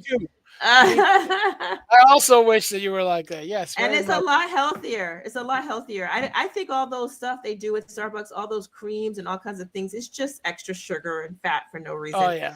That plain coffee at the gas station and splash of cream, that's your best bet. But come on, once you've had like a cafe macchiato latte, forget it. with the soy cream. Yeah, splash, with the triangular ice cubes. you're not gonna want to go back to AM yeah. PM coffee. You're not gonna Forget want to it. do that. It's like you're in the drive-thru and you're like, can I get a macchiato al pacino with the whole al pacino, and then you put the triangle, make the ice cubes into triangles, but only have 4.5. But the third one, I'm gonna cut into a octagon. Come on, but looks like Jackson. This is Fletcher trying to make fun of me, and you see it did not go over well. That's it. Kind of like this situation with, we're now. So everybody was saying, I mean, I feel like I was in bizarro world because I looked at what happened on January 6th as perhaps at most a riot, perhaps some kind of, it was a protest, but everyone else was telling me it was an insurrection. I remember being like, huh? Well, now apparently we're being told it was never considered an insurrection. So it looks like the media was passing that and everyone fell for it. That's just crazy because there were so many. Well, let's get into this. So Jack Smith, the dutiful DOJ attack dog unleashed to take down President Trump and eliminate him from 2024 race. He finally let the truth slip out about January 6th, whether it was a blunder at least or a last resort confession, doesn't matter. The fact is now the official record. President Trump never incited an insurrection because there wasn't one. The revelation isn't breaking news to anyone who hasn't been brainwashed by the regime-controlled propaganda media. We know that this for years, but now you ask, did this undeniable truth finally come to see the light of day? Well, it was buried in the January 6th special counsel report, the very same report where Jack Smith and Merrick Garland admit that they desperately wanted to charge President Trump with violating the Insurrection Act. So this was the whole thing. That's why everybody used those words. I mean, sometimes they use these words and we just think, why they keep saying the same thing over and over again? The media, everybody. And sometimes you see those little memes on social media where all the medias are saying the same thing. Those are creepy as heck. But everybody was insurrection. But I guess now they wanted to get him with this thing. They wanted to say this is part of the Insurrection Act. And this is supposed to be some kind of magic pill against it. But obviously they couldn't do it. What's even more outrageous is that they proceeded with a second impeachment charade despite knowing full that they couldn't legally charge Trump with insurrection. Let that sink in for a moment. The American people were duped into enduring yet another fake impeachment trial over a crime that the prosecutors had already determined don't exist. Surprise, if you're not, you should be. It gets worse. Left-wing states predictably and laughably described the events of the Capitol on January 6th as an insurrection in court rulings. But here's the kicker. The special counsel reports cling to one of the most absurd and embarrassing examples of this, the infamous Colorado case. This is where the desperate attempt to remove President Trump from the 2024 ballot by accusing him of inciting an insurrection. But let's not forget that happened next. The Supreme Court stepped in, obliterated that nonsense with an anonymous ruling. Remember, all that, that's rare for the Supreme Court, right? An anonymous ruling in this. I think you mean unanimous. Unanimous. What did I say? You said anonymous. I don't know what you're saying. My dyslexia is just crazy. I don't know why. Unanimous, meaning for those listening, because I don't know what Fletcher's saying. Unanimous, I love it. Means every single justice agrees, which is, again, as you pointed out, Fletcher, not typical. They usually will split along party lines. So it might be 6-3 or 5-4 or something like that, but not necessarily every single person agreeing. They came and spoke in one united voice. That includes Justice Ketanji, who's very much on the left. That's Justice Kagan on the left, the ones on the right, and they all united to say this is ridiculous. You can't keep Trump off the ballot because you don't want him to be president. That's improper, But yeah, I mean, they were using all the same language. You're so right about that. It is creepy. It's just like when they started saying, oh, JD Vance, he's weird. And everybody said the same word everywhere, even though it's not the most common word, especially not to use for someone that, is like JD Vance. So they had a prearranged agreement to have certain words. And I think they've done that a lot. And so insurrection is one you're right. Everywhere you went, that became the buzzword. Yeah, everybody wanted to, So I guess, yet here we are, Jack Smith, Marijuana, and the entire Biden regime clinging to the discredited narrative, pretending otherwise. These government hacks are not just political operatives, they are criminal. Reporter Byron Young summed it up perfectly on X, making a not so shocking but still damning announcement for all to see. The truth is out there now, and it's a disaster for the regime of lies. So this was Byron Young on X, and as he reads here, the new Jack Smith report reveals why Smith didn't charge Donald Trump with insurrection, because January 6th was not an insurrection, or at least Smith was not confident he could conceive even deep blue DC jury that it was, and wherever it was, it could not prove Trump incited it. Yeah, but that became, it's like Trump got tried in the media with this. It was he incited a riot. And I mean, people I knew were saying Trump is not eligible. I mean, literally telling me, oh, he's not eligible to be president because he violated the Insurrection Act. Now they're all experts in whatever this Insurrection Act is from like the 1800s that I think Colorado was saying that he was, so they can't put him on the ballot till they got slapped down by the Supreme Court, like you said. But other people were taking it up, Fletcher. They're like, oh, yeah, he's not eligible because, you know, he did start this insurrection and that's against the law. You know, and when in fact he did not do it. And it seems like the Department of Justice also thought that, but didn't say so till now. What? That's, imagine how convenient that, you know, he won and now this happening. But this was the JC report, and you know it's highlighted and Crayola marker, of course, to help out.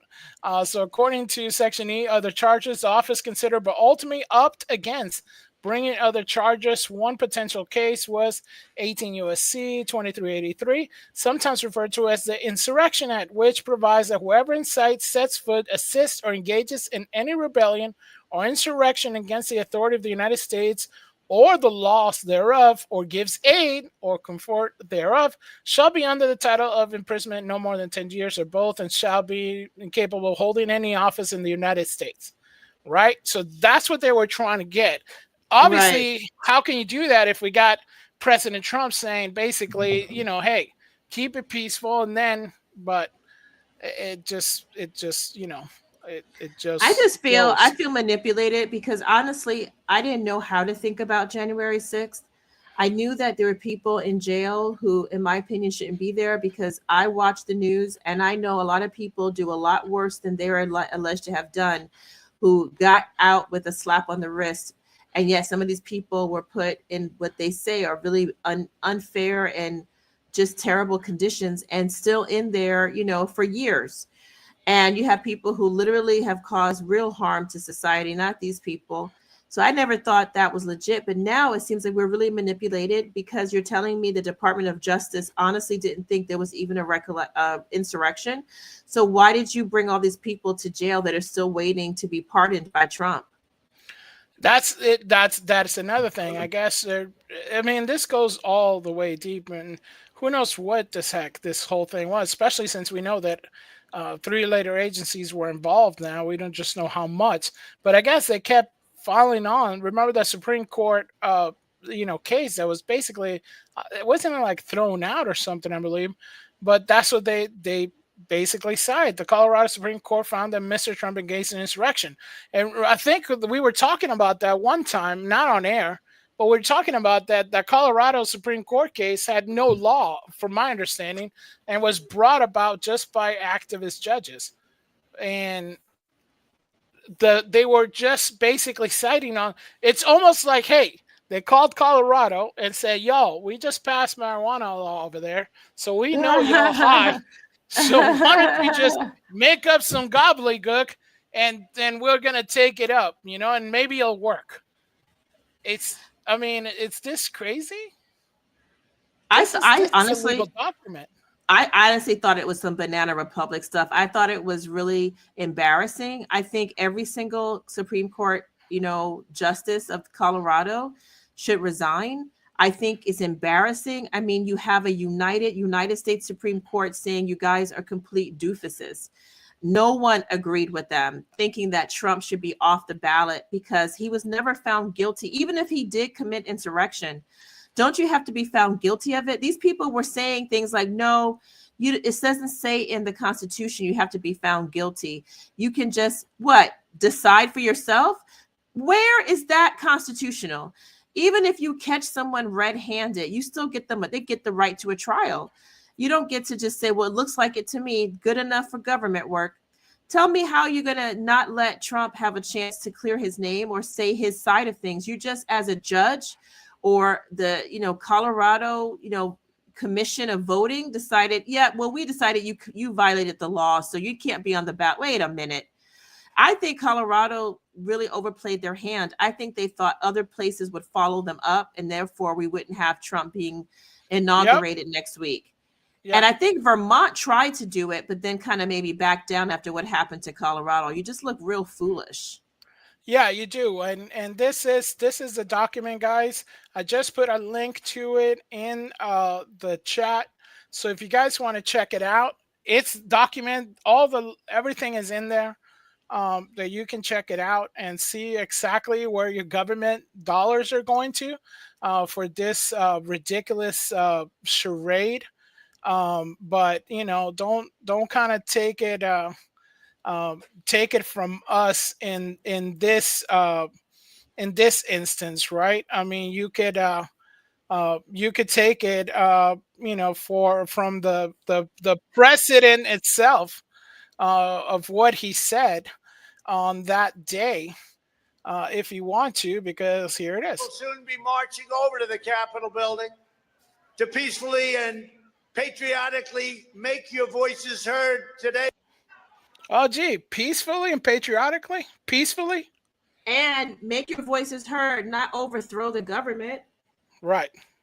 I know that everyone here will soon be marching over to the Capitol building to peacefully and patriotically make your voices heard today. What more do you want? I know you're hurt. We had an election that was stolen from us. It was a landslide election, and everyone knows it, especially the other side. But you have to go home now. We have to have peace. We have to have law and order. We have to respect our great people in law and order. We don't want anybody hurt. It's a very tough period of time. There's never been a time like this where such a thing happened, where they could take it away from all of us, from me, from you, from our country. This was a fraudulent election, but we can't play into the hands of these people. We have to have peace. Imagine that after this, my understanding that he got banned on Twitter, back when it was Twitter, now it's X. But it's taken down. He's saying that you don't want this playing over and over. And then it was, I mean, if there wasn't anything fishy, if you thought, hey, my government, yeah, this is really good stuff. I trust them with everything. I mean, what the heck? I mean, it's amazing, actually. I think he's a very good leader. I mean, he did address, can you imagine if Kamala had words to say about something? I mean, she would take forever to get to the point. He really directly addresses the people, tells them what he thinks they should do without backing down. He says how he feels. It reminds me of him talking at his sentencing recently, where he says, look, I don't think I did anything wrong. I did what my attorney told me to. I did put down the amounts I was paying and for what purpose. This was completely, basically a travesty of justice that I'm even here. He's good. That's right. You should state your position. And he does it here too. And it's crazy because they didn't even let this stay. You're right. It's kind of suspicious, Fletcher. If you have nothing to hide, why are you hiding it? You almost give more fodder to the idea that he's right, that there was some irregularity in that election and that it was so-called, quote, stolen from them and from us, that you feel you have to take it down. I mean, there's no reason to take it down. Let him say what he's going to say. He was a presidential candidate. Why would you take that down? And unless you want to make it something about you and, create, well, we're not going to put words into the mouth. We're just going to let you, we showed you what's going on. And obviously, it's not all bad news about this stuff. A lot of the stuff is coming to light, and we hope that a lot of it comes even more to light. There is one victory that we're going to talk about also, because U.S. Marine and former police officer Alfredo Luna, a January 6 related case dismissed after FBI raided his home over pre-crime indicators. Pre-crime. This is some dystopic. That should creep you out. That makes me think of that movie Minority Report. Right. Like, you didn't commit a crime, but you have indication that you might. Are you serious? If this doesn't set shivers down your spine as an American, I don't know. I don't know what exactly. There's something about you is not right. You don't need to be over here because that's some Banana Republic mess, you guys. The alphabets raided his home. In fact, it was a horrible situation, Fletcher. They, terrorized his family at 5 a.m., making it seem like they were such criminals that they have to come get them unawares while they're in bed. And that's why they do those things, and got permission from some judge, which I think had to have just rubber stamped this, because this guy is military. And all he did was, join the protest, join the rally in favor of Trump. And they said, oh, you are a pre-criminal, that you were planning to do something. It's like, wait a minute, any firearms in his home, he has them legally. I mean, he's a military person and he's an officer, and they even left the baby. You should see here, they're 2 months. They took the wife out. They have 2 other kids who were little. I think they made them come outside. I'm not sure they were able to be fully dressed. They were in pajamas. It's cold. And you leave the baby alone in the house by itself. What kind of people are these? What kind of people are these? You leave a 2-month-old baby. It's not a puppy. This is a child. You leave her in the home by herself while everybody's outside. Anything could have happened. For all you know, she could be choking. There's nobody able to monitor her. She could have felt the stress of the moment. She could have fallen. I mean, there's somebody, babies at 2 months old, they have to, that's why you don't get any sleep when you have a 2-month-old. You can't sleep because anything, you have a baby monitor, you have them near you, because they need constant monitoring. They're little infants. They can't fend for themselves. You're pretty much up around the clock with them, and you're going to leave her by herself. Oh my goodness. What kind of individuals are these? No, the whole thing was just disgusting. And he's a U.S. Marine and a former police officer. If you ever want somebody, you're dealing with your own people, not only your people, but the people who serve you. He was 4 years of this lawfare, and it has been levied against Alfredo Luna, former decorated police officer and infantry marine, has come to an end. The district attorney of Riverside, California, has dismissed the case, has been lingering since 2021, following the protests at the U.S. Capitol. While the charges were limited by the state, the investigation was initially instigated by the FBI weeks after the events of January 6th. The justification of the initial FBI SWAT raid, pre-crime indicators, and a tweet used to obtain a search warrant by utilizing red flag gun laws. Oh, remember all that stuff that Eye Patch McCain was talking about? Yeah, this is what they were used for, to take your baby and your family out. On the morning of January 15th, 2021, at 5 a.m., Luna awoke with a loud bang outside his Southern California home, and he turned off his home alarm and checked on his young children. Horrified by the loud explosion outside, his fiancée alerted him, and the red lasers refracting through the textured glass in the front door. Then his phone rang. This is the FBI. We have your home surrounded. This is kind of like out of a freaking movie. Yeah. Luna told his family, yeah, right? I mean, he told his family it's okay. It's the police. They're the good guys. I mean, I don't think he believes that anymore. I don't think he believes that anymore. He then told the FBI agent on the phone that he was coming outside with the hands up and alerting them that his 12 and 13-year-old daughter and son, respectively, in the home, as well as his fiancée and newborn daughter. It was his 13-year-old son's birthday. The interview in Luna, FBI whistleblowers and former agent Kyle Serafin pointed out the fact that the FBI SWAT conducted a raid at 5 a.m. outside federal protocol means that they had to get permission to operate at that time, and they felt we need to get this while he's still sleeping in bed. So they thought that this guy is like some Osama Hussein bin Laden hybrid, right? That's coming outside. So, I mean, what cowards? What cowards? I like what Lady Jen says. We are the employers of these elected officials who need answers. And sadly, I think voters forget we are their employers. It's not the other way around. And for the last years, it's felt the opposite way. It's true. It is absolutely. And I mean, people need to wake up. I was reading today about someone saying, or, somewhere I was reading someone who I guess so-called conservative, who said, oh, they were really against, I don't want to say his name on here, but he's the one that pointed out that the NSA was spying on Americans. You can look it up. There's movies about him. And he did defect to Russia out of fear. And she was like, oh, he's so awful. You know, he gave away secrets. Wait a minute. He was letting you know that your government was taking its liberties against you, violating your right to privacy. But yet you're just going along with whatever government says. No, they work for you. Our founding fathers felt very strongly about this. Government was not supposed to be bigger than the people. The Constitution doesn't start we the government. It starts we the people.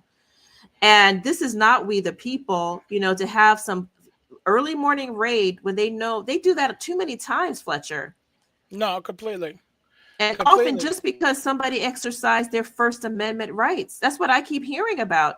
I heard about another one who got like a flashbang grenade. Like, I think it was someone at an abortion. We're not supposed to say that word, a sacrifice to Moloch place, right? Where he was like protesting there. And then, you know what? Time goes by and they do like an early morning raid, flashbanging his house. Are you serious? First of all, none of these people have criminal records. Like you said, it's not Osama bin Laden. You can literally tell them, hey, we need to talk to you. We have a warrant for your, they would come out. Right. You know, you don't have to terrorize their families. You don't have to do a flashbang grenade and traumatize forever their children and spouses. What is this about? Who are you people? And you know what? Trump needs to get behind this right away, because that's not how the government is supposed to operate. It's not how law enforcement is supposed to operate. You know what? They let these people commit horrible acts in our country. We have a completely open border, but then you take this man, a military guy, maybe decorated, you know, family man who did something some time ago, and then you have to do some kind of, you know, I don't know, cowardly act because you're too afraid. What you think he's gonna do? Give me a break. And then the guy who's the old guy at the, you know, at the Moloch Center sacrificing children who prayed or complained. You really think he's going to go into a gun siege with you? You can't just call him and say, hey, come in. We have a warrant. You got to be kidding me. Right. I mean, these people have families. They have homes. They're not going to just, you know. Where are they going? Where they're going. The FBI did the same kind of thing, early morning raid on a guy I worked with in 1995 for a grow light. And people who might not know what a grow light is, you know, if you're growing plants and stuff like that, you want light. There's so many people. I mean, people that grow like all kinds. There's people that grow vegetables.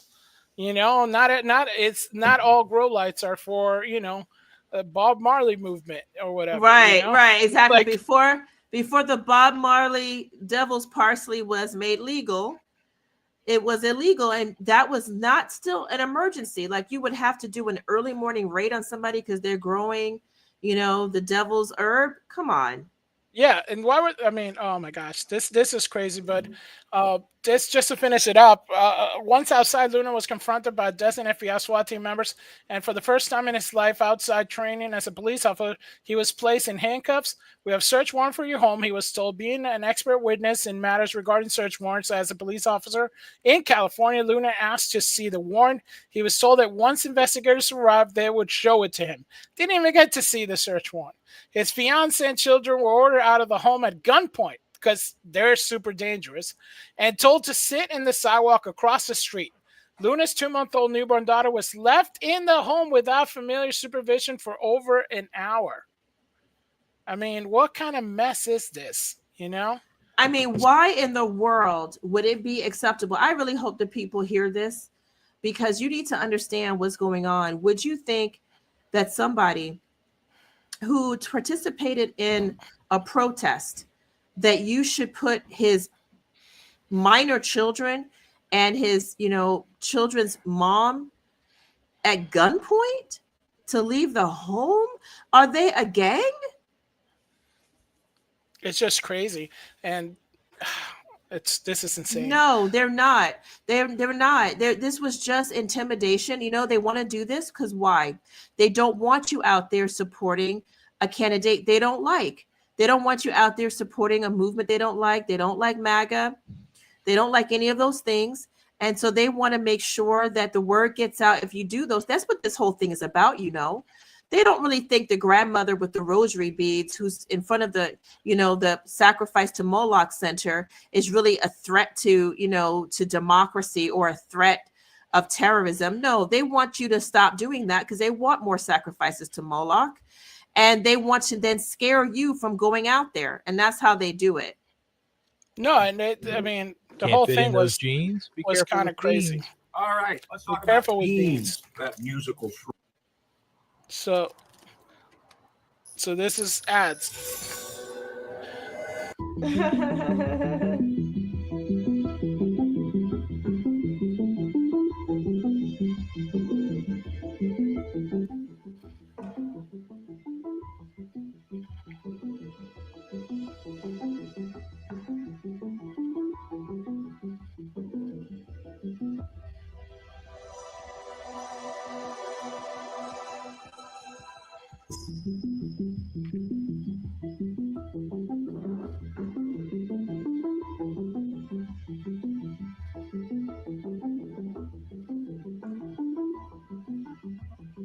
Wow.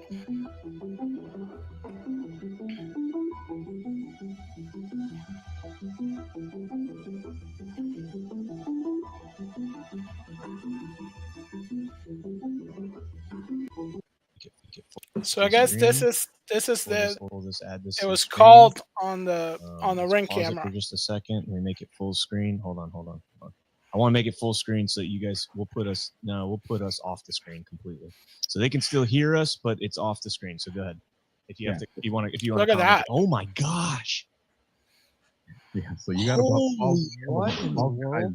There, bro. Like this. What in the?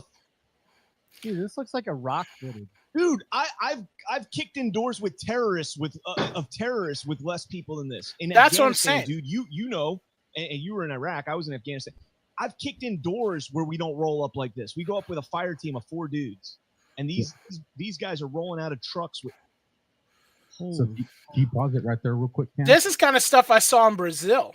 You know what I mean? This is the kind of stuff you see in Brazil because they have military police over there, and they're all rolling like 8 people in the truck with automatic weapons, big shotguns and all stuff. Ain't nobody using hand arms over there, but that's literally what it is. I mean, you have military basically vehicles to come for this guy's house. This is and his family is inside. It's not like he's in there with a bunch of dudes, with what do you call it, like big Confederate flags and who knows what else, I mean, this is what they think of you guys. This is what they think of you. They think that if you support a candidate they don't like, that you are an enemy of the state, and they can go this way as some normal person, a decorated police officer, military veteran, combat veteran, and you're going to come at him like he made some kind of threat against the United States, by going to a rally? You got to be kidding. You see what they do? No, it's just insane. So it just at least there's a as you can see, if you want to go over here to the Gateway Pundit, you can look at the warrants, you can look at everything, but basically he's won. This is his him just letting people know.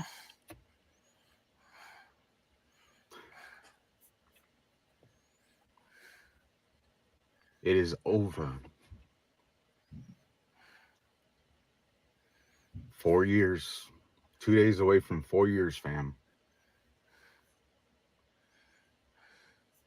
And it's over. Just walked out of court, took off my jacket, and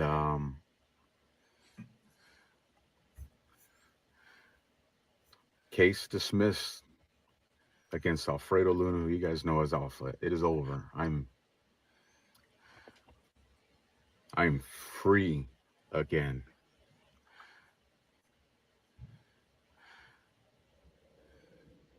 A lot going on right now. My name, I get back. Don't have to look over my shoulder. start the process, getting off this Quad S. However, I don't even know how that's going to happen, but I am free. I mean, this is insane. This is an American, and just being treated like that. Wow, it's it's uh, it's insane. Um, but this is, I guess, leading to the other thing that I wanted to talk about. Um, because Biden, it's now doing his farewell stuff, right? And he's letting people know. I mean, he's. I think he's in another clip. He said that he's the reason for the ceasefire in the Middle East. He's doing all the stuff that the economy's great. I don't know what you guys are talking about. But this was his administration that did all this. You know what I mean? The great administration. But let's listen for his own words. My farewell address tonight. I want to warn the country of some things that give me great concern. And this is a dangerous and that's a dangerous concentration of power in the hands of a very few ultra wealthy people. What the conversation about your administration? I mean, you got to be kidding me. You right? I mean, you literally gave unchecked power to those people. That was you. That was you, Biden. Well, no, that was the other Biden. Let's yeah. The dangerous consequences if their abuse of power is left unchecked. Today, an oligarchy is taking shape in America of extreme wealth, power, and influence that literally threatens our entire democracy, our basic rights and freedom. What is he even talking about? No, this is the threat of power. This is who you are. Threat to oligarchy taking shape in America, extreme wealth, power, and influence. This is you giving a Medal of Honor to your homeboy, Mr. Soros kid. You know what are you talking about there? I mean, it's let's be real for a second, but let's. And a fair shot for everyone to get ahead. We see the consequences all across America. And we've seen it before. More than a century ago, but the American people stood up to the robber barons back then. Sure. And busted the trusts. They didn't punish the wealthy. They just made the wealthy play by the rules everybody else had to. No. That's why my farewell address tonight. It's I mean,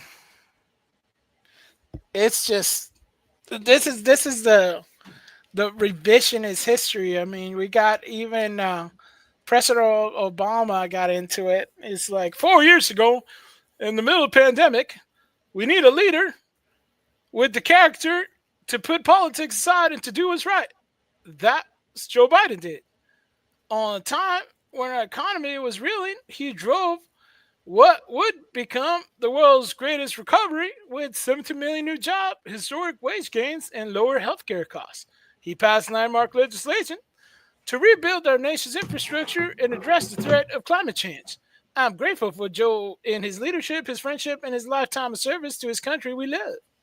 And just as Sir Glenn says, he moves the sun across the sky each day. That fits perfectly there. He does that too.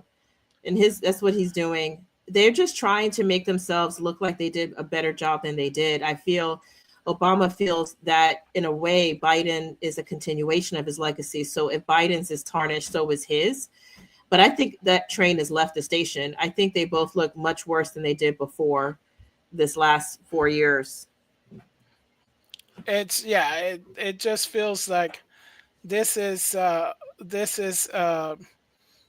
just they're leaving a mess, and they don't care that they're leaving a mess, but they're gonna tell you that the mess is flowers, and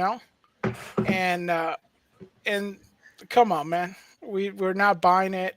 It's you guys are revisionist history in this problem, but he's gonna take he's mad that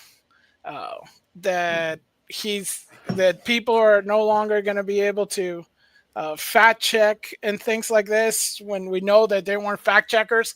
They let you know already. Zuckerberg said, Elon said those people were not fact checkers; they were biased. But that's his concern. Social media is giving up on fact checking. The truth is smothered by lies, told for power and for profit. Ah, We must hold the social platforms accountable yeah. to protect our children, our families, and the very democracy from the abuse of power. Isn't weren't they also trying to ban porn and all this stuff? And what you doing? You mean corn?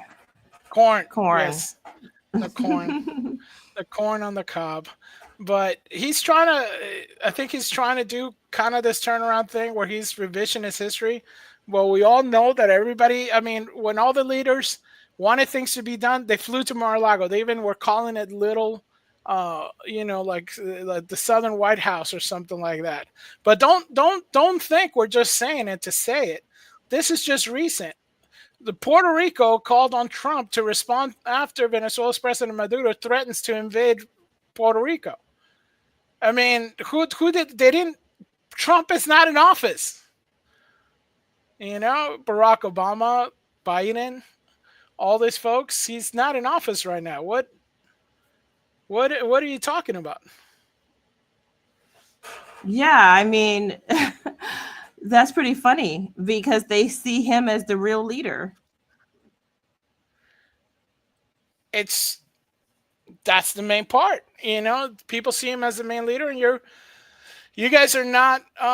They're not into what's coming down. I just think that a lot of this stuff is you're not really gonna believe it, right? It's the people who watch the mainstream media are gonna say, "Oh, look at all the stuff he did," because they're just gonna parrot it. But I think a lot of people that are getting a little bit more savvy, they're gonna know that this is not what's reality, right? They're not buying what the oligarchs are selling, and it's you have a sitting president basically saying, "Hey, we're going to invade a state of the United States." But yeah, let's just. They didn't call Biden. They didn't call Biden for this. They were saying, "Hey, we're going to have to call Trump on this one," and I think it's telling. I think it's very telling that there's more to meets the eye. Yeah, I think it's really kind of astonishing that Biden has so little power on the public world stage that a country like Venezuela can say that they're going to invade United States territory. I mean, those are fighting words. They're literally fighting words. You don't get to say that unless you can back it up. And they feel comfortable saying that with Biden. And they immediately, Puerto Rico says, Trump, who's not even in office, wait, please take note of this to come help us. I don't think President Trump is too worried about it. I think they know that they will obliterate Venezuela if they try to do something like that. That's not going to happen. No, and it feels like they're really not. It's tone deafness, right? This is not getting covered. Nobody's talking about it. It's a shame. It's such a shame. But Lady Jen has sent me a couple of animal videos for us to close out. And I am sorry, Lady Jen, I can't seem to pull them up. My thing is not really connecting tonight, so I will instead play this one, which was an animal that I did not know about. So this is a mountain ermine Oh my hopping goodness. in the snow. I do not know what an ermine is, but it looks like some kind of otter or something like that. So I It's a don't know. cute animal you wear around your neck if you're very wealthy. What? And Oh, don't is that care what it about is? animals. It just comes off like one last jab for the Biden administration onto Trump. Yeah. Yes. Yeah, it totally feels that way. Yeah, Oh, it it's a is. weasel. It's a weasel. It's part of the weasel It's family. part of the weasel family. Yeah. They're Okay, really all right. cute. Oh, cool, cool. Hey, what's up, Primo? The Basco Scenarios True Rumble. Damn, Rumble, what's up, bro? What's up? Yeah, all right. Yeah, we're just wrapping Welcome. up. Gracias, Hail. Primo, for hanging out. Yes, so it's the same family as Wolverines. Man, that's scary. That Those is things scary. they're They no look, joke. but these look like little tiny, cute little Yeah, Shih look at Tzus. that thing. It's yeah, it looks like a little cute little Shih Tzu and stuff. So I don't know. Here it is. So it's just hopping. This Oh my is the gosh. cutest thing. It is really cute. Isn't it Look at cute? I that. mean, that's just insanely cute. The He's earth just has looking so around, many it's just like, wonders.